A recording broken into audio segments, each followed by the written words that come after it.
IPL 13వ సీజన్లో చెన్నై జట్టు వరుసగా రెండో ఓటమి నమోదు చేసుకుంది. ఢిల్లీ క్యాపిటల్స్తో జరిగిన మ్యాచ్లో చెన్నై సూపర్ కింగ్స్ 44 పరుగుల తేడాతో ఓడిపోయిన సంగతి తెలిసిందే. చెన్నై ఓపెనర్లు విఫలమైన వేళ మిడిలార్డర్లో డూప్లెసిస్కు సరైన సహకారం అందకపోవడం, అంబటి రాయుడు, సురేష్ రైనాలు లేని లోటు స్పష్టంగా కనిపించింది. ఇదే విషయమై చెన్నై ప్రధాన కోచ్ స్టీఫెన్ ఫ్లెమింగ్ మ్యాచ్ అనంతరం స్పందించాడు. చెన్నై జట్టు వరుసగా రెండో మ్యాచ్ ఓడిపోవడం కొంచెం ఇబ్బందిగా ఉంది. రైనా, రాయుడు లాంటి ఆటగాళ్లు లేని లోటు స్పష్టంగా కనిపిస్తుంది. ముఖ్యంగా బ్యాటింగ్ లైనప్లో వారి స్థానాలను భర్తీ చేసేందుకు వివిధ రకాల కాంబినేషన్లు ప్రయత్నిస్తున్నాం. కేదార్ జాదవ్, రుతురాజ్ గైక్వాడ్, శ్యామ్ కరణ్ లాంటి ఆటగాళ్లకు అవకాశాలు ఇచ్చి ప్రోత్సహిస్తున్నా మ్యాచ్ను కోల్పోతున్నాం. నిజంగా రైనా టోర్నీకి దూరమవడం చాలా బాధాకరం.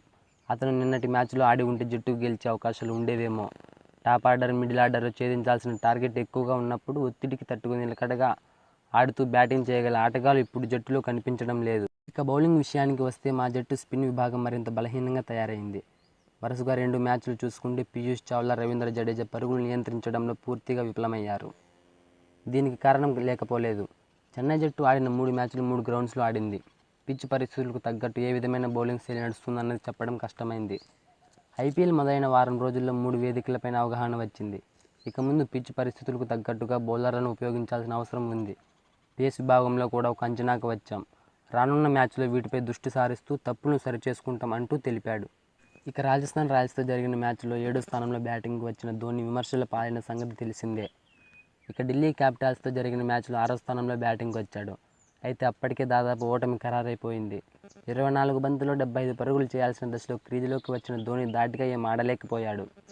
12 బంతుల్లో 15 పరుగులు చేసి రబాడా బౌలింగ్లో వెనుదిరిగాడు. ఇక ఐపీఎల్లో Chennai top order, middle order మరింత పటిష్టం కావాల్సి ఉంది. రాయుడు తిరిగి జట్టులోకి వస్తేనే టాప్ ఆర్డర్ బలంగా మారే అవకాశం ఉంది. ఇక వరుసగా 2 ఓటములు చవిచూసిన చెన్నై తన తర్వాతి మ్యాచ్ అక్టోబర్ 2న సన్ రైజర్స్తో ఆడాల్సి ఉంది. కాగా సన్ రైజర్స్తో మ్యాచ్కు 6 రోజులు విరామం దొరకడంతో చెన్నైకి రీఛార్జ్ అయ్యే అవకాశాలు పుష్కలంగా ఉన్నాయి.